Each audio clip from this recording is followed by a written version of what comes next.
آج ہر بندہ پریشان، زندگی میں سکون نہیں ہے، چین ختم ہو چکا ہے۔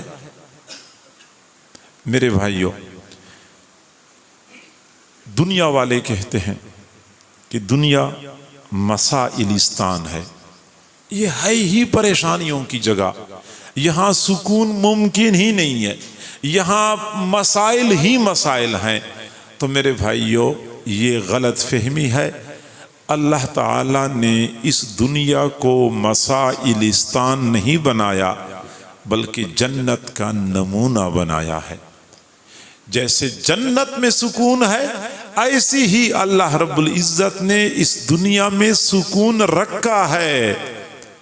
ہاں یہ بات ہے کہ جہاں رکھا ہے وہاں تک ہم پہنچ نہیں پاتے، اس لیے ہم سکون سے محروم ہیں۔ حضرت آدم علیہ السلام کو اللہ رب العزت نے زمین پہ اتارا تو ساتھ یہ فرمایا تھا وَلَكُمْ فِي الْأَرْضِ مُسْتَقَرٌّ وَمَتَاعٌ إِلَىٰ حِينٍ، زمین میں جاؤ گے پریشان نہ ہونا، مشکلات نہیں ہوں گی، تمہارے لیے زمین میں قرار ہے، زمین میں تمہارے لیے زمین میں قرار ہے، وَمَتَاعٌ اور نفع اٹھانے کا موقع ہے، إِلَىٰ حِينٍ ایک مقررہ وقت تک تمہیں زمین میں قرار ملے گا، تمہیں دنیا کی نعمتوں سے فائدہ اٹھانے کا موقع دیا جائے گا، قرار ہے۔ اب اللہ رب العزت نے تو فرمایا کہ تمہارے لیے زمین میں قرار ہے، حضرت آدم علیہ السلام کو خطاب فرمایا۔ حضرت آدم علیہ السلام کی پشت میں ہماری ارواح موجود تھیں، چنانچہ ہماری ارواح نے وہ اعلان سنا کہ تمہارے لیے دنیا میں قرار ہے اور سکون ہے۔ ہم دنیا میں آئے اور ہم نے وہ سکون اور قرار تلاش کرنا شروع کر دیا کہ اللہ آپ نے تو فرمایا تھا کہ سکون ہوگا تمہارے لیے، وہ سکون کہاں پہ ہے؟ اب ہم اسی سکون کی تلاش میں ادھر ادھر پھر رہے ہیں۔ ہم نے سمجھا کہ شاید سکون اچھے اچھے کھانوں میں ہوگا، تو لہٰذا ہم نے کھانے پر پوری محنت صرف کر لی کہ اچھے سے اچھا کھانا بنائیں اور کھائیں، شاید ہمیں سکون مل جائے۔ خواتین بیچاریوں کی آدھی سے زیادہ زندگی باورچی خانے میں گزرتی ہے، لیکن سکون نہیں ملا۔ کھانے ہم نے اچھے اچھے بنائے، بلکہ کیا مقامی کھانے تو ہم نے کھا لیے، ہم نے باہر سے بڑے فارمولے امپورٹ کر لیے کھانے کے حوالے سے کہ یہ اٹالین پیزا ہے اور یہ رشین سلاد ہے اور یہ کابلی پلاؤ ہے اور یہ ڈھاکا چکن ہے، یہ چائنیز چاول ہے، یہ دہلی قورمہ ہے۔ پتہ نہیں کہاں کہاں سے ہم نے فارمولے امپورٹ کر لیے کہ اچھا کھانا کھائیں تو شاید ہمیں سکون مل جائے۔ کھانا ہم نے کھا لیا، پیٹ بھر کے کھا لیتے ہیں، کھڑے ہوتے ہیں، ڈکار مارتے ہیں، کہتے ہیں مزہ نہیں آیا، آخر میں یہی کہنا ہوتا ہے۔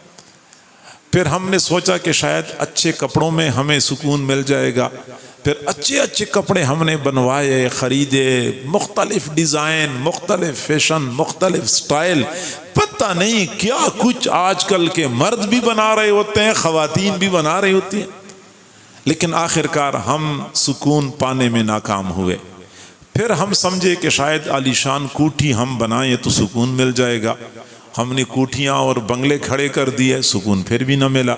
پھر ہم سمجھے کہ شاید بہترین گاڑیوں میں سکون مل جائے گا، عالیشان پرسکون آرام دہ گاڑیاں ہم نے حاصل کر لیں، لیکن سکون نہیں ملا۔ پھر ہم سمجھے کہ شاید چنوٹ میں تو سکون ہے ہی نہیں، مری جانا چاہیے یا کاغان اور ناران اور سوات جانا چاہیے، شاید وہاں سکون مل جائے۔ ہم نے وہاں کا چھپا چھپا چھان مارا، ہر سال جاتے ہیں کہ شاید اس سال سکون مل جائے، اس سال سکون مل جائے، لیکن سکون کو حاصل کیے بغیر ویسے ہی پریشان اور مایوس لوٹ کے آ جاتے ہیں۔ پھر کئی سارے حضرات نے کہا کہ نہیں، پاکستان میں نہیں، دبئی والے بڑے مزے میں ہیں، دبئی میں شاید سکون مل جائے۔ پھر ہم نے دبئی کا رخ کر لیا، دبئی والے ہم سے زیادہ پریشان پھر رہے ہیں۔ پھر ہم سمجھے کہ شاید یورپ والے، برطانیہ والے، فرانس والے، یہ لوگ زیادہ، کینیڈا اور آسٹریلیا والے زیادہ خوشی میں ہیں، لیکن جب ہم وہاں گئے تو پتہ چلا کہ وہاں خودکشی کا تناسب ہم سے زیادہ ہے۔ اور وہاں پاگل خانے ہم سے زیادہ ہیں، نفسیاتی مریض ہم سے زیادہ ہیں، تب پتہ چلا کہ دنیا کے 6 بر اعظموں کو چھاننے کے باوجود ہم سکون حاصل نہ کر سکے۔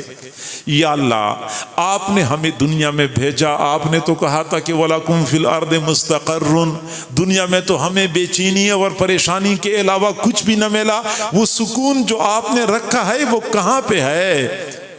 تو اللہ تعالیٰ نے ایک اور مقام پہ جواب دے دیا، قُلْ نَهْبِطُوا مِنْهَا جَمِيعًا، ہم نے کہا تھا کہ زمین پہ اتر جاؤ، زمین پہ اتر جاؤ، فَإِمَّا يَأْتِيَنَّكُمْ مِنِّي هُدًى، تمہارے پاس میری طرف سے زندگی گزارنے کے اصول اور ضابطے آئیں گے، زندگی گزارنے کی تعلیمات آئیں گی، فمن تبع ہدایا، جس نے ان تعلیمات کی پیروی کر لی، فلا خوف علیہم ولا ہم یحزنون، ان لوگوں پر نہ خوف ہوگا نہ کوئی غم ہوگا۔ اللہ رب العزت نے بتا دیا، او اللہ کے بندو، تم آسٹریلیا اور کینیڈا میں سکون تلاش کرتے ہو، تم ناران اور کاغان میں سکون کے متلاشی ہو، وہ سکون آپ کو اپنی جھونپڑی نما مکان میں روکی سوکھی کھا کر، پھٹے پرانے کپڑے پہن کر بھی مل سکتا ہے اگر تم لوگوں نے میری تعلیمات کے مطابق زندگی گزارنی شروع کر دی۔ میرے بھائیوں، میں کوئی ہوائی باتیں نہیں کر رہا، میں کسی ضعیف حدیث کی بات نہیں کر رہا، میں قرآن عظیم الشان کی بات کر رہا ہوں۔ سکون چاہیے، اللہ کے دوستوں میں شامل ہو جاؤ۔ اطمینان چاہیے، اللہ کے ساتھ دشمنی ترک کر دو۔ وہ اللہ کے ساتھ دشمنی کر کے بھی کوئی بندہ سکون پا سکتا ہے؟